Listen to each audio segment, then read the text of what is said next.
I feel encouraged and re-energized and unburdened.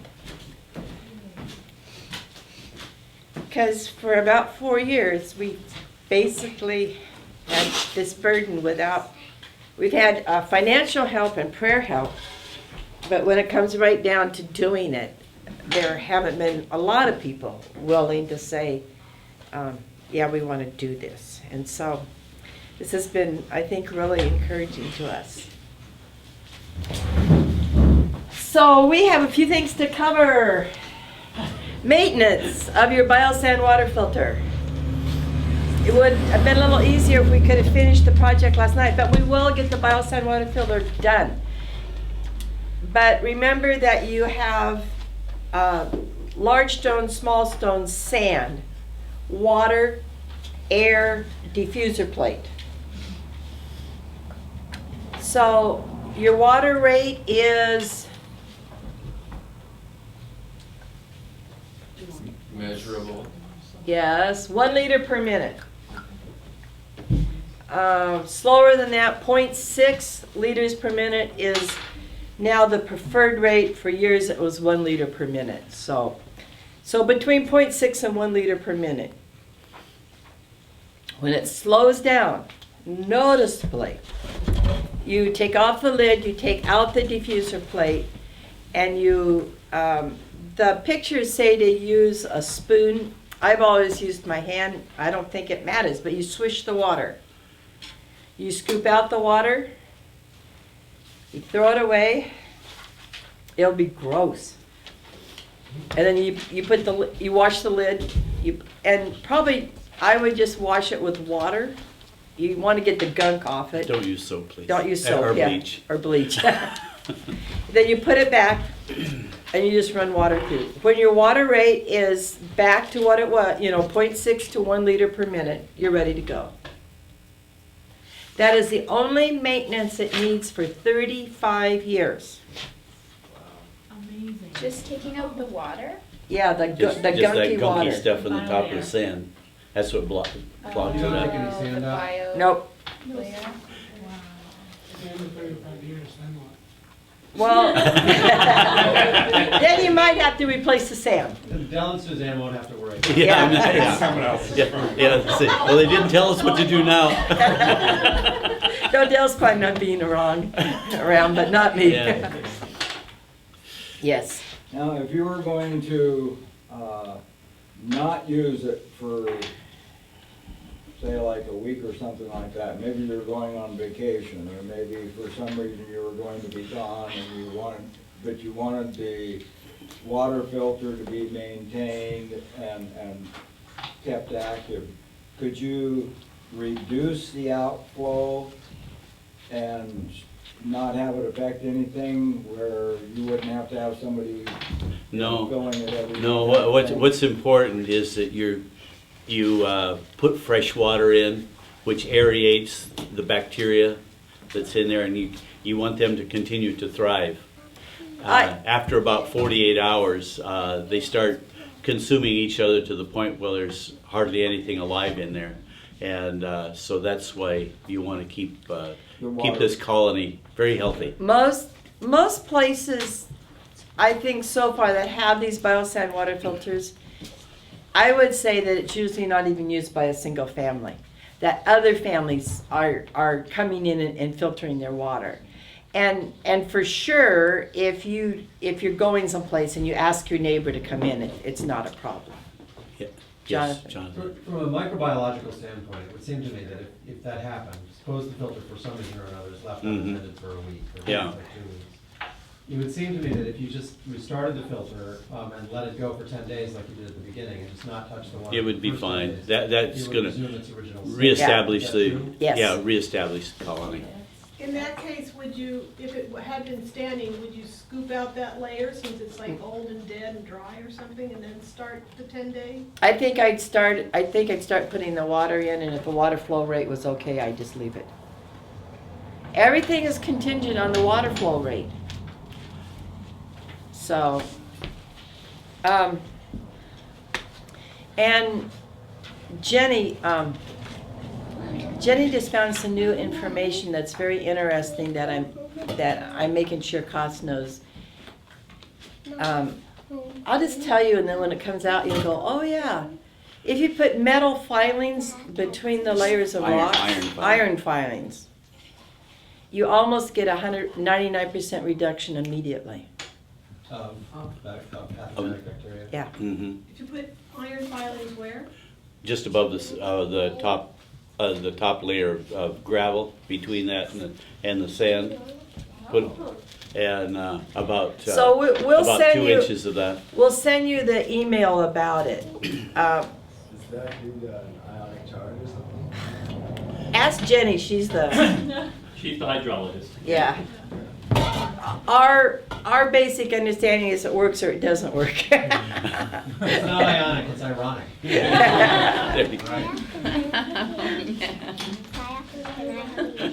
So, in your cartoons, there's a picture of how to do maintenance there. The other thing that Thank you.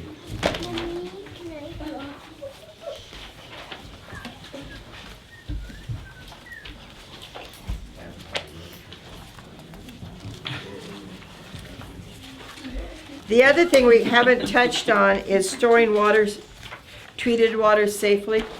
And basically, you want to put your new water, your clean water, into a clean container.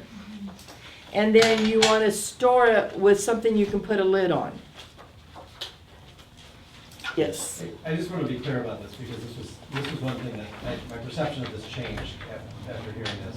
I had assumed that the water tank stood there and you took out water as you needed it, but that's not the case. No. You drive the water through. Yes. Exactly. You collect it all in a clean container, and then Right. you let it rest at least an hour, then you can drive No. it again. Yes, you let the filter. Well, and we've never told people that. So my original perception was that this was like the office water cooler, and that's not the case. That you need to, for the filter to work, it needs to go through all at once. All the whole sequence. So you put the water, the 5 liters of water in at the top, 5 liters because they found that was the best for purification. You wait for that whole 5 liters to come out the bottom. You collect it all at once in a clean container, and that's your dispensing container. Or 20, And then 20 you let- liters, yeah.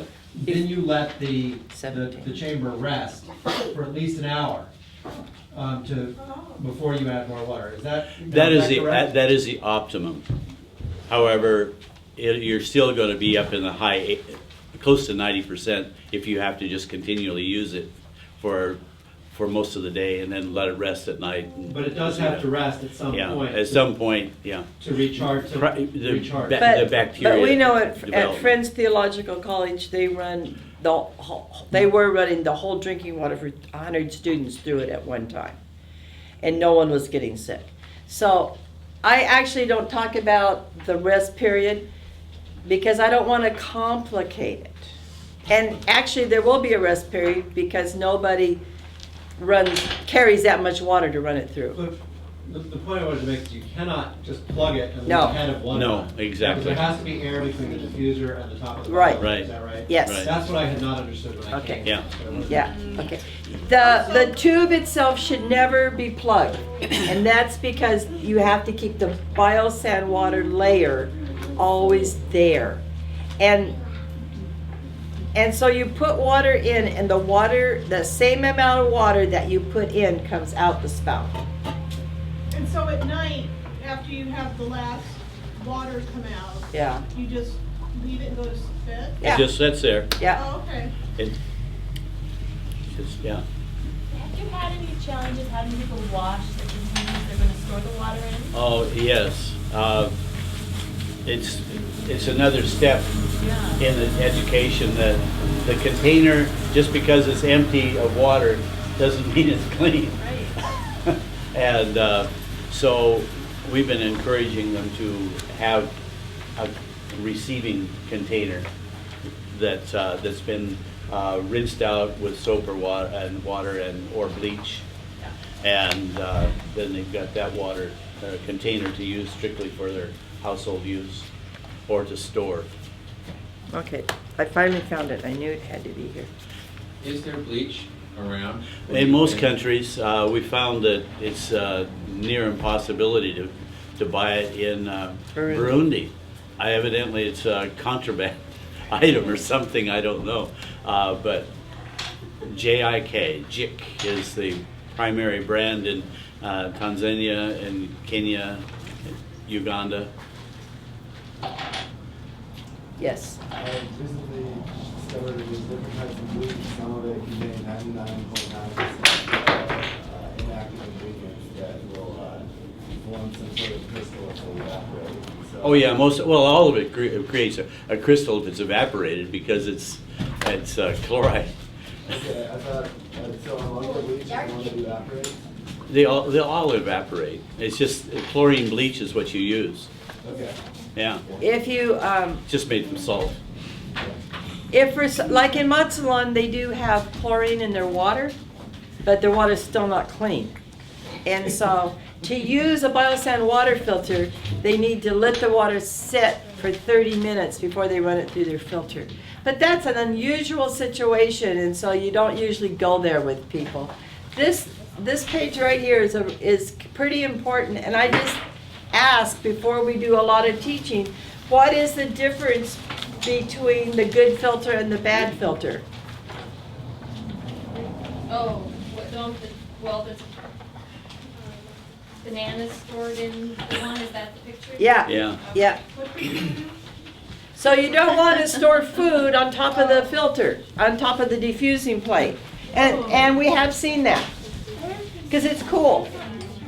It makes sense, it's colder inside there. Okay. So we say, don't do that. The filter, I'm just going to tell you because we are really running out of time. The filter isn't level, and so all the layers are not level.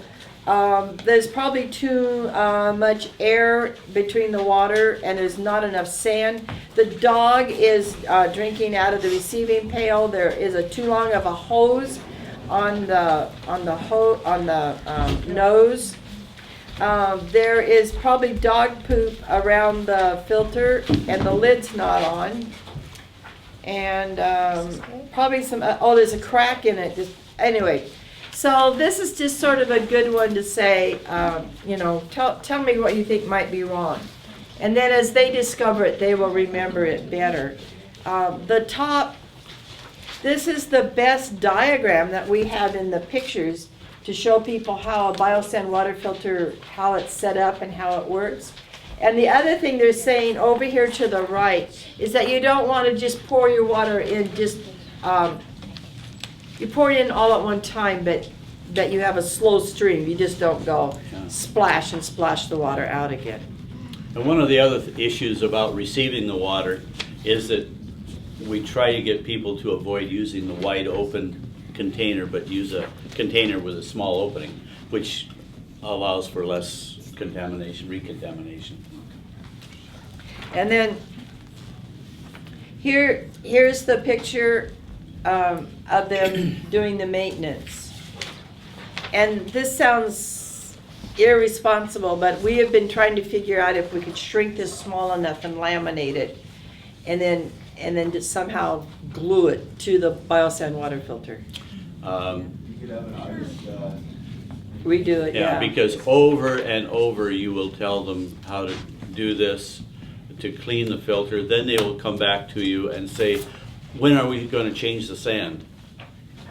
And we've told them, no, we don't change the sand. Very explicitly tell them to not change the sand, but then that's the first question they've got.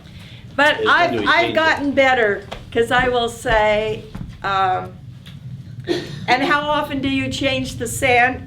And they will answer back, every 35 years. And so I ask that now once a day. And then my response is, how often do you change the sand in the spring that comes out of the hillside? They can get the Maytag guy every 35 years. Yeah, right, yeah. Okay, Dell's going to talk a little bit about budgeting, because that is absolutely his thing. I just like to spend money. And she makes me worry about it all the time. I do. And I say, do you have a receipt for that? And he says, no. Getting receipts is I'll terrible. do it.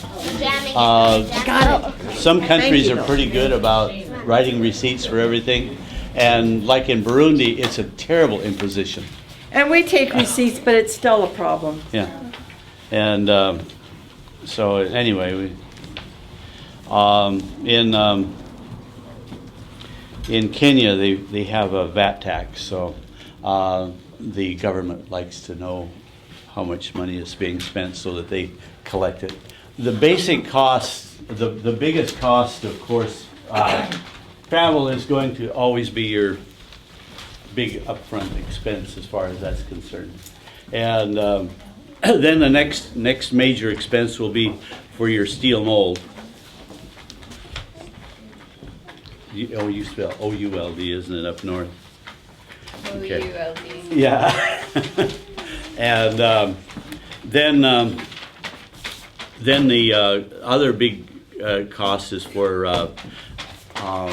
your just general supplies. And I think we've gone through the supplies several times. Oops. And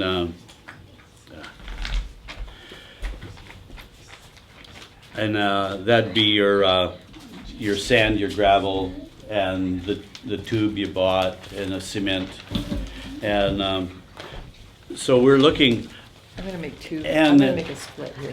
Okay, one of the things when we start organizing a project, we find out who we're going to be working with, and we get a leader from that group, a person that's in charge in the village or something, and they coordinate this for us as to how many people. If it's a large village, well, okay, we may need 20 people, and if it's going to be a large group like that, we're going to at least have to have 2 molds, because our production is, by all the indications, is going to be larger than producing 1 filter per day.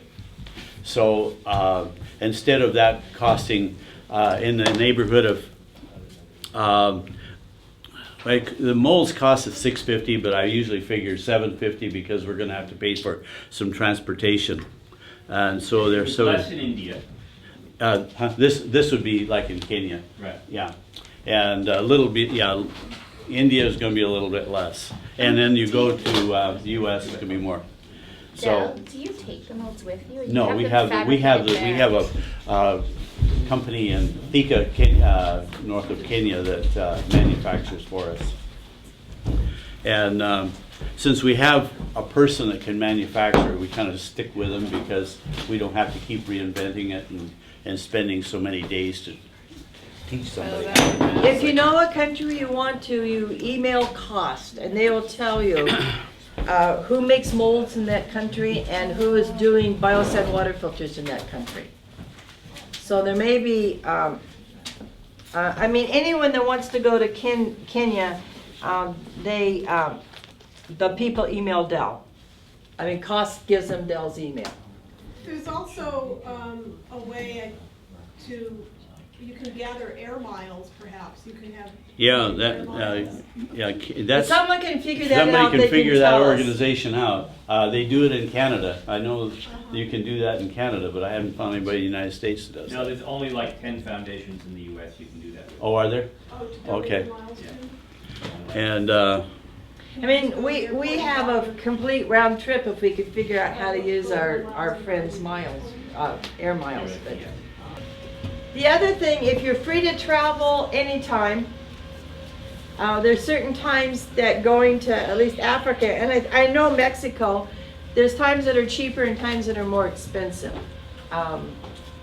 Like right now, if you wanted to go down and fly to Kenya, it would cost you over $6,000. There's per person, round trip, and there is a window in October and November where it's $1,200. Holy moly. Yeah, I think I paid about $1,700 to go in. Well, that was the price on April 15th, and I traveled on that price 2 weeks later. Where do your springs, wrenches and stuff, where do you attach that to? oh, that's under supplies, and I'll tell you. No, I put it under tools. Well, I didn't. Oh yeah, tools. Yeah, okay, I've got tools there, and that comes about $200. And now I mentioned food in this. When you do a project, you're pretty well expected to feed the people at least one meal a day.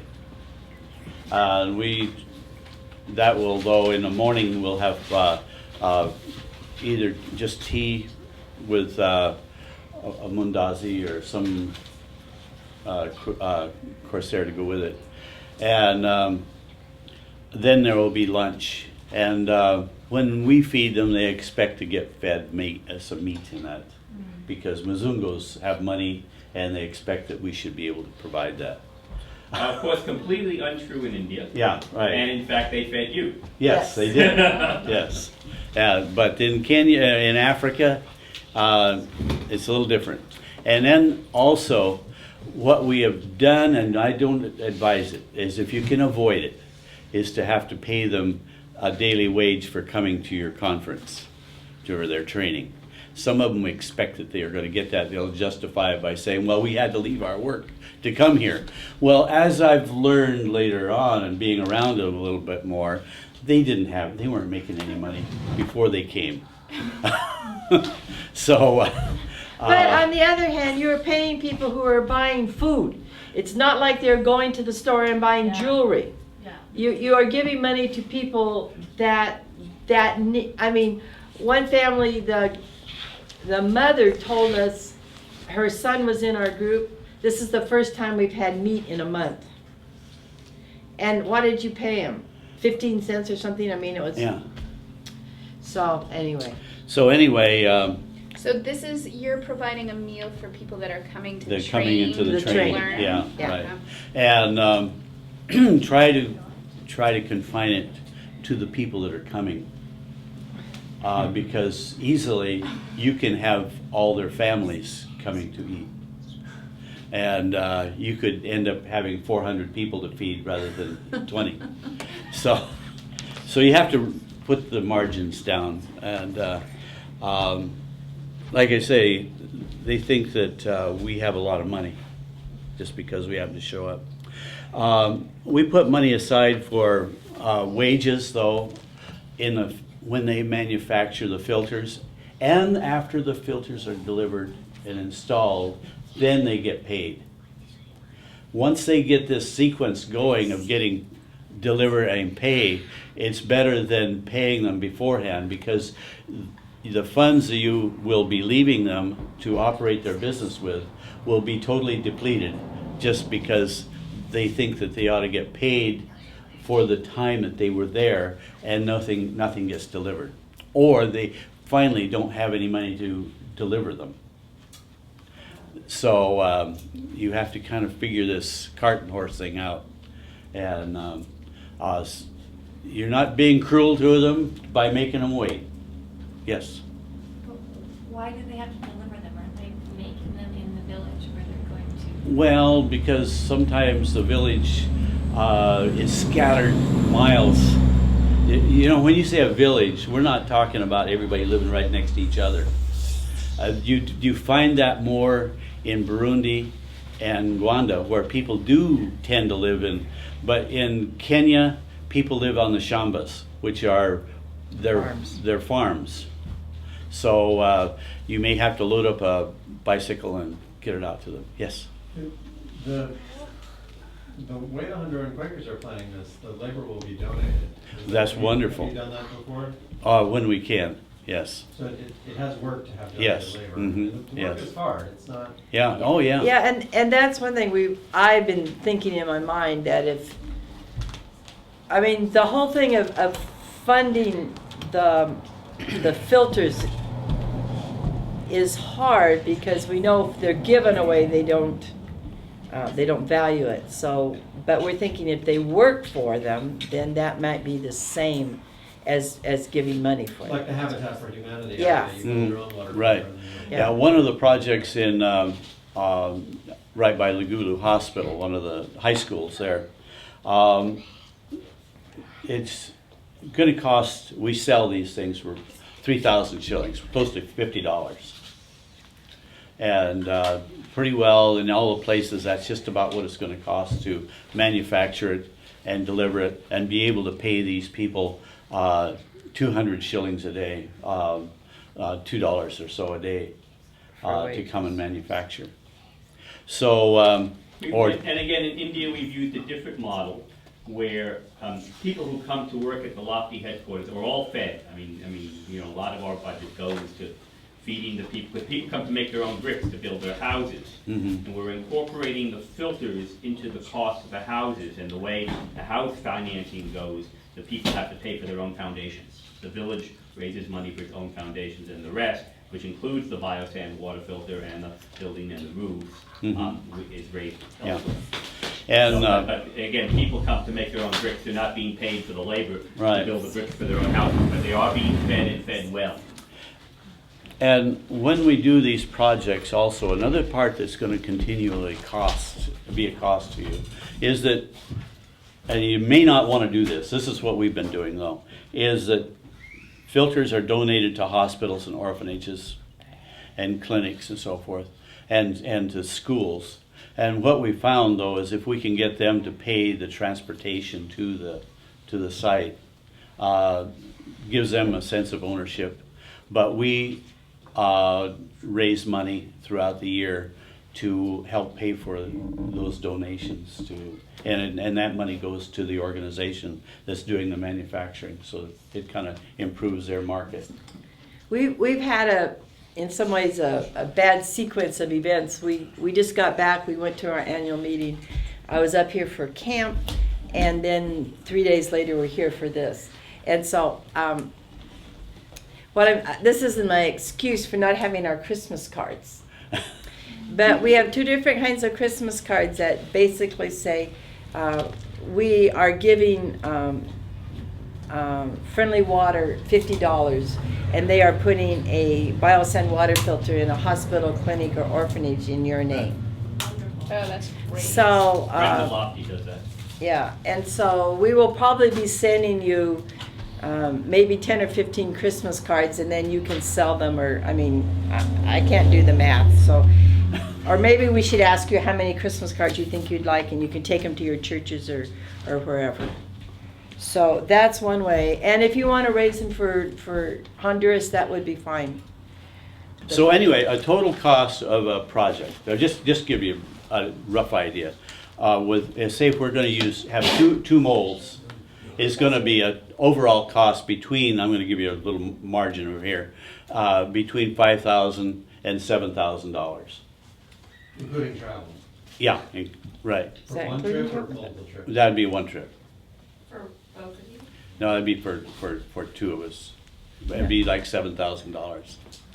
And then that will leave enough money also. We give them, we set up a bank account, and they have an accounting of the money each group is. We sign them up as a self-help organization within the government.